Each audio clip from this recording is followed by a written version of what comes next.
तो आइए फिर से एक बार मिलते हैं फिजिक्स के नए फंडों के साथ, और मैं स्वागत करता हूं आपका बच्चों द सक्सेस डिजायर के पोर्टल पर। फिर से फिजिक्स में कुछ नई बातें करेंगे, ठीक है, पुरानी बातों को जोड़ते हुए और अपनी नॉलेज को थोड़ा सा इंक्रीज करेंगे, ठीक है।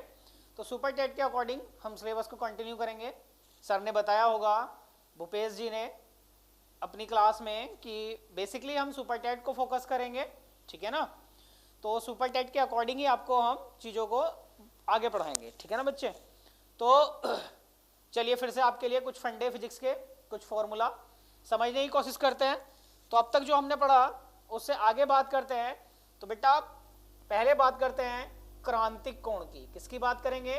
क्रांतिक कोण।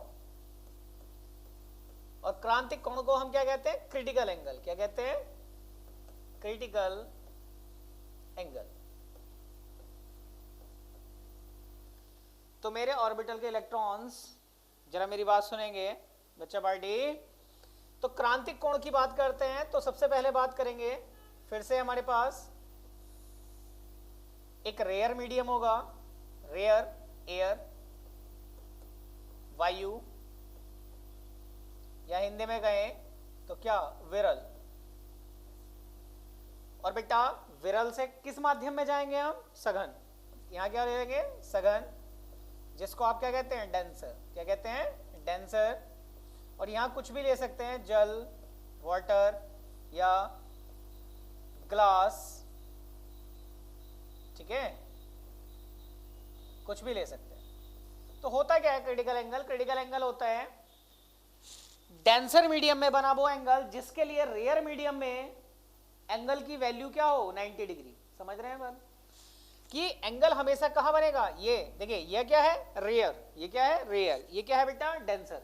तो फर्स्ट कंडीशन कि ऑलवेज जो बनेगा क्रिटिकल एंगल जो बनेगा, क्रांतिक कोण जो बनेगा, क्रांतिक कोण वो हमेशा कहां बनेगा बेटा? कहां बनेगा? सघन में। सघन का मतलब रेयर में, कभी भी डेंसर। सही है, सॉरी।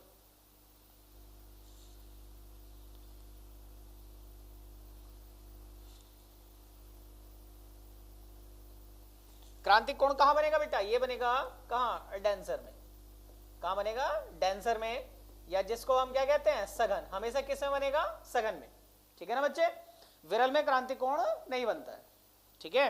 तो देखिए हमने लिखा सघन माध्यम में, अब हमने रे इंसिडेंट करी, तो ये जो एंगल बनता है बेटा, ये क्या होता है? हमारा क्रिटिकल एंगल। क्या होता है? क्रिटिकल एंगल, क्रांतिक कोण, जिसको आईसी, इसको हम आईसी या आई से रिप्रेजेंट करते हैं।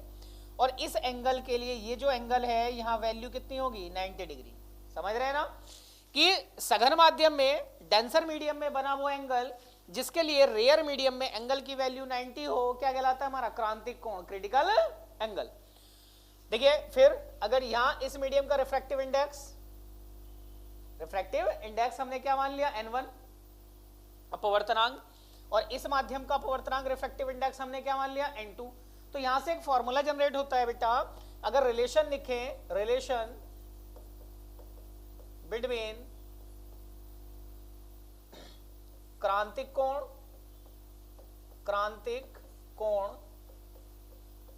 व अपवर्तनांक, या बात करें क्रांतिक कोण क्या हो गया हमारा? Critical angle. Relation between critical angle and refractive index, तो यहां से बेटा आता है n = 1/sin c, sin c या sin ic। अब n की वैल्यू अगर हम लिखें तो मैंने आपको बताया था जिसमें जाते हैं उसको पहले अपॉन जहां से चलते हैं वो लिखते हैं। तो इसका मतलब अगर मेरे पास दो मीडियम हो N1 और N2, तो यहाँ n की वैल्यू भी क्या हो जाएगी? n = क्या हो जाएगा? N2/N1। अगर इन दोनों से देखें तो फिर से एक फॉर्मूला निकल के आता है कि N2/N1 किसके इक्वल आ गया बेटा? 1/sin ic। This is the critical angle, क्रांतिक कोण। तो कह सकते हैं, दोबारा समझिए, हमारा सघन माध्यम में बना कोण, डेंसर मीडियम में बना कोण जिसके लिए रेयर मीडियम में एंगल की वैल्यू क्या हो, 90 डिग्री हो, क्या कहलाता है हमारा क्रिटिकल एंगल। क्या कहलाता है, क्रिटिकल एंगल। समझ रहे हैं। और हमने रिलेशन निकाला है क्रिटिकल एंगल में, क्या हो गया, क्रिटिकल एंगल हो गया बेटे, रिलेशन निकाला क्या, n equals to 1/sin c। n क्या है हमारा, अपवर्तनांक। क्या है, अपवर्तनांक, जिसको आप क्या कहते हैं, रिफ्रैक्टिव इंडेक्स। ठीक है। और उसमें भी अगर ये हमारा रेयर का जो रिफ्रैक्टिव इंडेक्स है वो n1 और डेंसर का रिफ्रैक्टिव इंडेक्स क्या हो जाए, n2 हो जाए, तो n का भी एक रिलेशन हमने बताया था, क्या होता है, n2/n1। ठीक है ना, बात आ रही है समझ में। इसका मतलब इंसिडेंट एंगल की अगर बात करें तो आई का काम कौन कर रहा है, हमारा आईसी कर रहा है। आई का काम कौन कर रहा है, आईसी कर रहा है। और बेटे आर का काम, आर क्या है, 90 डिग्री। भाई जब रिफ्रैक्शन होता है तो दो होते हैं ना, एक इंसिडेंट एंगल होता है, क्या होता है, रिफ्रैक्ट एंगल, एक होता है आपतन कोण, एक क्या होता है, अपवर्तन कोण। तो आपतन कोण का काम कौन कर रहा है, आईसी। और बेटे दूसरे एंगल का काम कौन कर रहा है, हमारा आर का। रिफ्रैक्ट एंगल का काम कौन कर रहा है, 90 डिग्री। बात आ रही है समझ में। तो ये हो गया आपका क्रिटिकल एंगल। ठीक है। अब क्रिटिकल एंगल से आगे चलते हैं, total internal reflection. Total internal reflection, या हिंदी में कहें इसको तो इसी को कहते हैं पूर्ण आंतरिक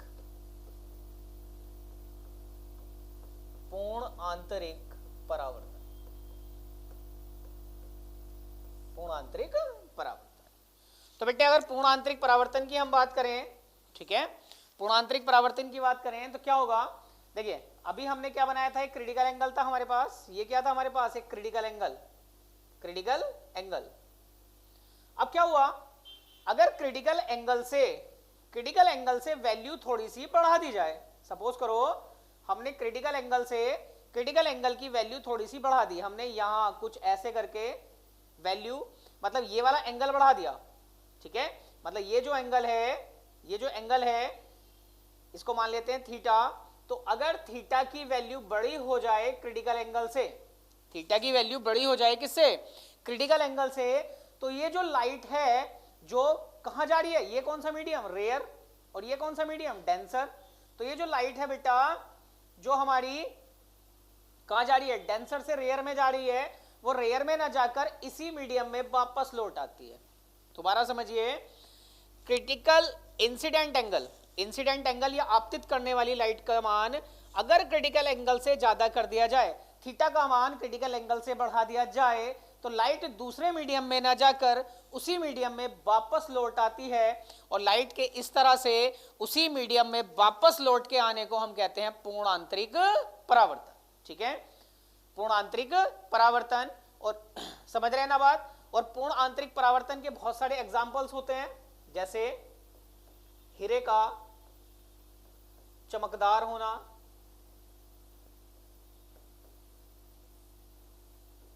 हीरे का चमकदार होना। जो हीरा होता है बेटे वो क्या होता है, बड़ा ब्राइट होता है ना, बड़ा चमकदार होता है। तो हीरे का जो चमकना होता है, जो चमकदार होना होता है, वो किस पे डिपेंड करता है, इसी पे डिपेंड करता है, पूर्ण आंतरिक परावर्तन पर। एक होता है हमारा ऑप्टिकल फाइबर, एग्जाम्पल की बात कर रहे हैं, ऑप्टिकल फाइबर।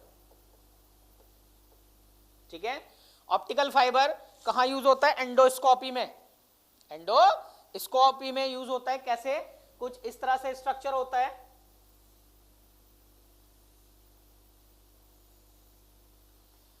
यहां से लाइट एंटर करती है, यहां जाके टकराएगी, फिर वापस फिर वापस फिर वापस फिर वापस फिर वापस।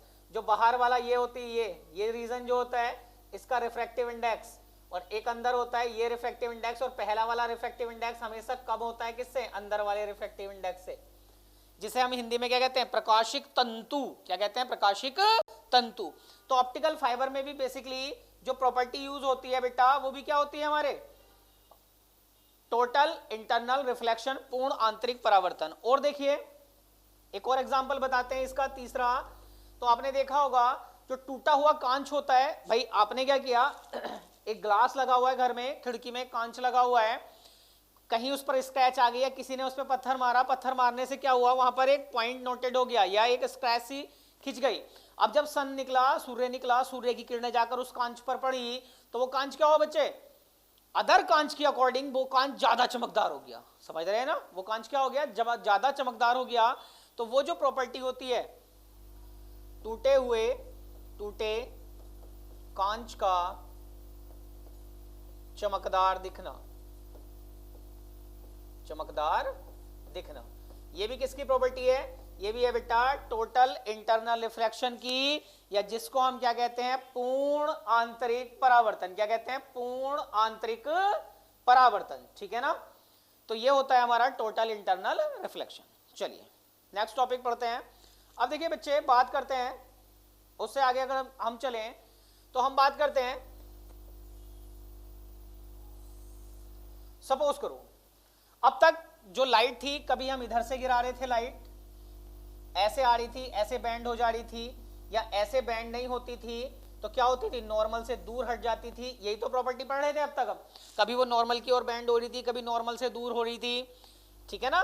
लेकिन अगर कभी ऐसा हो जाए कि लाइट को हम कहां गिरा दें, नॉर्मल पर, लाइट को कहां गिरा दें, नॉर्मल पर, या छोड़िए, एक एग्जांपल है कि दिन के 12 बजे है, जस्ट सन आपके ऊपर है, जस्ट सन आपके ऊपर है, तब कंडीशन क्या होगी, सेम कंडीशन ऐसी है कि ये जो नॉर्मल है, अगर इंसिडेंट लाइट नॉर्मल पे गिराई जाए, ठीक है ना, तो उसके लिए पढ़ेंगे कुछ, तो ऐसे समझिए,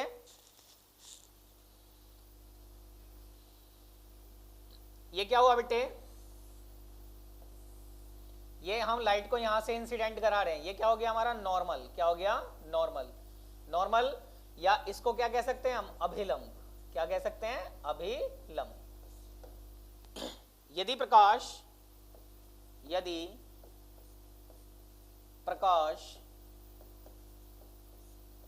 अभिलंब पर आपतित कराया जाए, अभिलंब पर आपतित कराया जाए, इंग्लिश वाले लिखेंगे if the light incident normal, if the light incident on normal, अगर लाइट कहां गिराया जाए बच्चे, नॉर्मल पर। अब लाइट को हम नॉर्मल पे गिराएंगे, तो देखिए फिर से क्या करते हैं भाई, ये रेयर हो गया, रेयर मतलब वायु, और इसको क्या मान लेते हैं बेटा, कांच मान लेते हैं। कांच का मतलब क्या हो गया हमारा, डेंसर, सही है। या हिंदी में बात करें तो वायु का मतलब क्या हो गया, विरल, और कांच का मतलब क्या हो गया बेटा, सघन। अब देखिए हमने इस पे लाइट इंसिडेंट कराई, अब दो चीज का इसमें डिस्कशन करेंगे, एक तो एन और एक करेंगे वी। एन क्या है बेटा, एन है अपवर्तनांक, जिसको आप कहते हैं रिफ्रैक्टिव इंडेक्स, और बी क्या है, स्पीड ऑफ लाइट, या हिंदी में कहें तो प्रकाश की चाल। क्या कहेंगे, प्रकाश की चाल, ठीक है। अब देखिए लाइट इंसिडेंट हुई, तो बेटा यहां रिफ्रैक्टिव इंडेक्स n1 माना, यहां रिफ्रैक्टिव इंडेक्स क्या माना हमने, n2 माना। अब ये क्या है, ये तो वायु है, रेयर केस है, तो यहां रिफ्रैक्टिव इंडेक्स क्या होगा, कम, रिफ्रैक्टिव इंडेक्स क्या होगा, कम।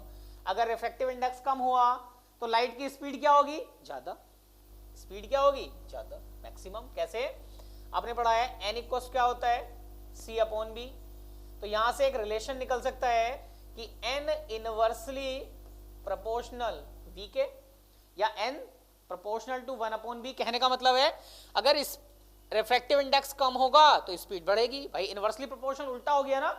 तो यहां भी कुछ ऐसा ही है, यहाँ रिफ्रैक्टिव इंडेक्स वायु का कम होता है, लगभग 1 होता है, 1.00029 पढ़ाई है हमने।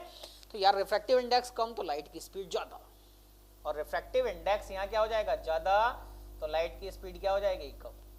एक और मजे की बात, क्योंकि नॉर्मल पे गिर रहा है, नॉर्मल पे गिर रहा है, नॉर्मल से पास हो रहा है, इसका मतलब इंसिडेंट एंगल भी 0 और रिफ्रैक्ट एंगल भी क्या हो जाएगा, 0। आपतन कोण आपतन कोण IB 0 और अपवर्तन कोण RB क्या हो जाएगा बेटा 0। बात समझ रहे हैं ना, IB 0 RB 0। अगर इसको रिवर्स कर दें, रिवर्स करने का मतलब क्या हो गया, इस बार यहां ले लेते हैं सघन, यहां क्या ले लेते हैं विरल, विरल वायु, सघन कांच, कुछ भी जो आप चाहें। फिर से लाइट कहां से आ रही है, नॉर्मल से। ये क्या हो गया हमारा नॉर्मल, नॉर्मल जिसको आप क्या कहते हैं अभिलंब, क्या कहते हैं अभिलंब। लाइट अभिलंब से आई, अभिलंब पर गिरी और अभिलंब से नीचे क्या होगी बेटा पास हो गई, ठीक है। अगर ये ऐसे आई तो फिर से देखो ना, एंगल बन रहा है तो एंगल आई की वैल्यू 0 और एंगल आर की वैल्यू भी कितनी हो जाएगी बच्चा पार्टी 0। याद है ना, एंगल क्या होता है इंसिडेंट, इंसिडेंट एंगल, जिसको आप क्या कहते हैं हिंदी में आपतन कोण।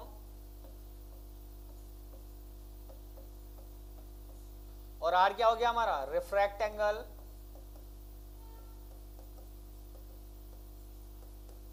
जिसको क्या कहते हैं आप अपवर्तन कोण। दोनों कोण की वैल्यू क्या हो गई 0। फिर से हमने यहां इसको n1 मान लिया, इसको क्या मान लिया n2। अब देखो बच्चे, यहां n1 मान लिया, यहां स्पीड b और यहां भी स्पीड क्या मान ली b। अब जो सघन माध्यम होता है हमारा, जो कांच होता है, उसका अपवर्तनांक क्या होता है बेटा ज्यादा होता है। अगर अपवर्तनांक ज्यादा है, रिफ्रैक्टिव इंडेक्स ज्यादा है, तो स्पीड क्या हो जाएगी कम। दूसरा, जैसे विरल में आए तो n की वैल्यू डाउन, n क्या हो जाएगा कम हो जाएगा, तो स्पीड क्या हो जाएगी बढ़ जाएगी। समझ रहे हैं ना, ये तब है कंडीशन जब हम लाइट को कहां इंसिडेंट करा रहे हैं नॉर्मल पर। कहां इंसिडेंट करा रहे हैं नॉर्मल पर। बात आई समझ में। उससे आगे बढ़ते हैं तो वर्ण विक्षेपण की बात करते हैं। आई होप कि यहां तक आपको सारी चीजें समझ में आई होंगी। हमने डिस्कशन किया, एक बार फिर से रिवाइज कर लेते हैं। तो बेटा हमने अब तक डिस्कशन किसका किया, हमने डिस्कशन किया बेटा सबसे पहले हमने बात करी किसकी, क्रांतिक कोण की, क्रिटिकल एंगल की। तो क्रिटिकल एंगल होता क्या है, डेंसर मीडियम में बना वो एंगल जिसके लिए रेयर मीडियम में बने एंगल की वैल्यू क्या होती है 90 होती है। डेंसर मीडियम में बना वो एंगल जिसके लिए रेयर मीडियम में एंगल की वैल्यू 0, या कह दें सघन माध्यम में बना वह कोण जिसके लिए विरल माध्यम में बने कोण का मान क्या होता है 90 डिग्री होता है। क्या कहलाता है बेटा क्रांतिक कोण। अब अगर इसके अपवर्तनांक मैंने n1 n2 माने, तो यहां से अपवर्तनांक और क्रांतिक कोण में एक रिलेशन आता है क्रिटिकल एंगल और रिफ्रैक्टिव इंडेक्स में, n = 1/sin c। ये जो n है ना बेटा पार्टी, इसको इंग्लिश वालों इसी को कहते हैं बेटा रिफ्रैक्टिव इंडेक्स। क्या कहते हैं रिफ्रैक्टिव इंडेक्स, रिफ्रैक्टिव इंडेक्स।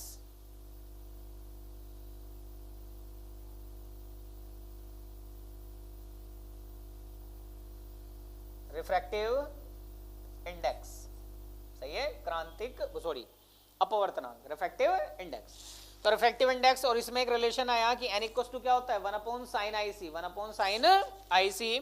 और अगर अपवर्तनांक भी हमने डिवाइड कर दिया बच्चे n1 n2 में, तो क्या आया n2/n1 = 1/sin c। क्योंकि आपको बताया गया था कि अगर दो मीडियम हो और उसका अपवर्तनांक का एग्जैक्ट अपवर्तनांक की वैल्यू निकालनी हो बेटा, रिफ्रैक्टिव इंडेक्स निकालना हो, तो जहां एंट्री करते हैं n2, सपोज करो n1 से चले n2 में एंट्री करी, तो n2/n1 जहां गए अपॉन जहां से गए।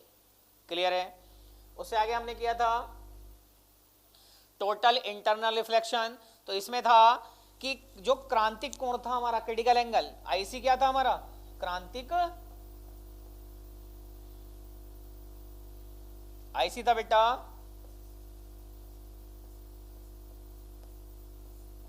क्रांतिक कोण, क्रिटिकल एंगल। तो हमने लिखा था अगर क्रिटिकल एंगल की वैल्यू बढ़ा दी जाए, क्रिटिकल एंगल की वैल्यू बढ़ा दी जाए, तो लाइट दूसरे मीडियम में ना जाकर उसी मीडियम में वापस लौट आती है। लाइट दूसरे मीडियम में ना जाकर उसी, भाई ऐसे है, ऐसे समझो, ऐसे रखा हुआ था, एक और मार्कर, एक मिनट देखिए, एक मिनट देखते हैं कुछ, अभी बताते हैं आपको।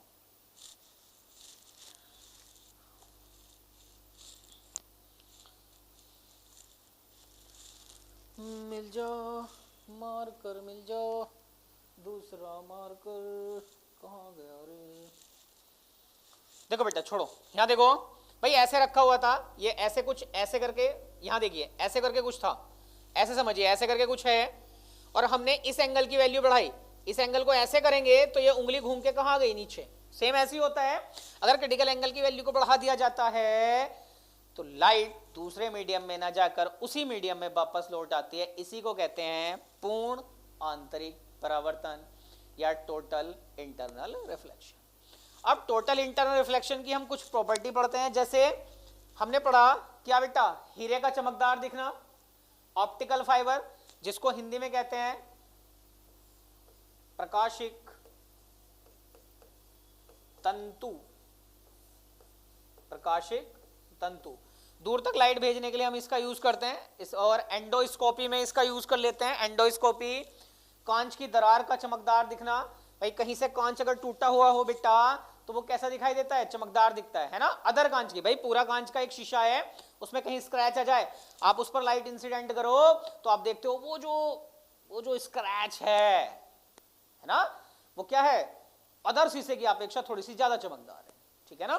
तो ये सारे एग्जांपल्स किसके हुए? टोटल इंटरनल रिफ्लेक्शन के, पूर्णांतरिक परावर्तन के। उससे आगे चले हम तो बेटा जी उससे आगे पढ़ा, अगर हम लाइट को नॉर्मल पे इंसिडेंट करें, मतलब विरल माध्यम से सघन माध्यम में लाइट जा रही है, लेकिन लाइट इस बार इंसिडेंट एंगल नहीं है, इंसिडेंट एंगल भी जीरो, अपतन कोण भी जीरो, अपवर्तन कोण भी जीरो। भाई आई क्या है हमारा? Incident angle.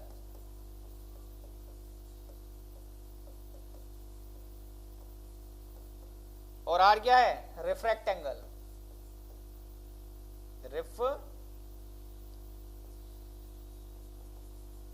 तो भैया जब नॉर्मल पे ड्रॉ होगी तो ना तो इंसिडेंट एंगल क्रिएट होगा ना रिफ्रैक्ट एंगल क्रिएट होगा, मतलब एंगल आई की वैल्यू भी जीरो, एंगल आर की वैल्यू भी जीरो। लेकिन कुछ चीजें चेंज होंगी, रिफ्रैक्टिव इंडेक्स बदलेगा, अगर अपवर्तनांक बदला तो स्पीड चेंज होगी। कैसे होगी? एन इक्वल टू होता है सी अपॉन बी, या एन से यहाँ एक फॉर्मूला ड्रॉ होता है, N equal to 1 upon B, मतलब एन 1 अपॉन बी का मतलब क्या हुआ? अगर एन बढ़ा तो वी कम हो जाएगा, और अगर n कम हुआ तो v क्या होगा? बढ़ जाएगा। उल्टा है ना, रिवर्स है। तो वैसे ही हुआ बेटा, वायु में सबसे कम अपवर्तनांक होता है, जिसको हम लगभग निर्वात के बराबर ही मानते हैं, लगभग। तो n1 कम हुआ, अपवर्तनांक कम हुआ तो लाइट की स्पीड बढ़ गई, और यहाँ अपवर्तनांक बढ़ा तो लाइट की स्पीड क्या हो गई? कम हो गई। सही है। तो देखो यहाँ भी पता चला कि जब लाइट एक मीडियम से दूसरे मीडियम में एंटर करती है तो भैया स्पीड क्या हो जाती है? कम हो जाती है, ठीक है। उससे आगे हमने चेंज किया कि कोई जरूरी नहीं है कि विरल से सघन में ही आ रहा हो तभी ये हो सकता है, ऐसा भी हो सकता है बच्चे कि हम कहां से सघन से विरल में आ रहे हो, तब भी हमने नॉर्मल अभिलंब पे गिराई, फिर से दो अपवर्तनांक, लेकिन सघन माध्यम में अपवर्तनांक की वैल्यू क्या होती है? ज्यादा होती है। अगर अपवर्तनांक की वैल्यू ज्यादा हुई बेटा तो इसका मतलब स्पीड क्या हो जाएगी? कम। अपवर्तनांक कम हुआ तो स्पीड क्या हो जाएगी? ज्यादा, ठीक है ना। तो इसके बाद पढ़ेंगे हम वर्ण विक्षेपण क्षमता। वर्ण विक्षेपण क्षमता, वर्ण विक्षेपण क्षमता क्या होती है? वर्ण विक्षेपण क्षमता होती है बेटा कि जब किसी एक वर्णीय प्रकाश को, किसी मोनोक्रोमेटिक लाइट को किसी प्रिज्म पर गिराया जाता है, प्रिज्म पर इंसिडेंट कराया जाता है, तो प्रिज्म उस एक श्वेत प्रकाश किरण को, एक व्हाइट लाइट को 7 रंगों में अलग अलग तोड़ देती है। तो इस तरह से एक बीम का, एक लाइट व्हाइट बीम का 7 रंगों में टूटना क्या कहलाता है? वर्ण विक्षेपण। वर्ण माने रंग, विक्षेपण माने टूटना। क्लियर है? वर्ण विक्षेपण। और उसमें हम उसके बाद भाई वही प्रॉपर्टी है जैसे रेनबो बनता है, रेनबो सुना है ना, रेनबो देखा भी होगा। तो बेटा रेनबो बनने की कंडीशन होती है कि रेनबो बनने की तभी कंडीशन है जब एक तरफ तो बारिश पड़ रही हो और दूसरी तरफ सन निकला हुआ हो। एक तरफ बारिश पड़ रही हो, दूसरी तरफ सूर्य निकला हुआ हो, तो सूर्य से आने वाली किरणें, अब देखो बात आई कि सर आपने तो कहा कि जहां प्रिज्म पर हम व्हाइट लाइट इंसिडेंट कराते हैं, जब श्वेत प्रकाश किरण प्रिज्म पे गिराते हैं तभी वो अपने 7 रंगों में टूटता है। तो फिर आसमान में प्रिज्म कहां से आया? आसमान में तो प्रिज्म है नहीं, तो आसमान में प्रिज्म का काम कौन करता है बेटा? वो वाटर ड्रॉप्स करती हैं, वर्षा की बूंदे।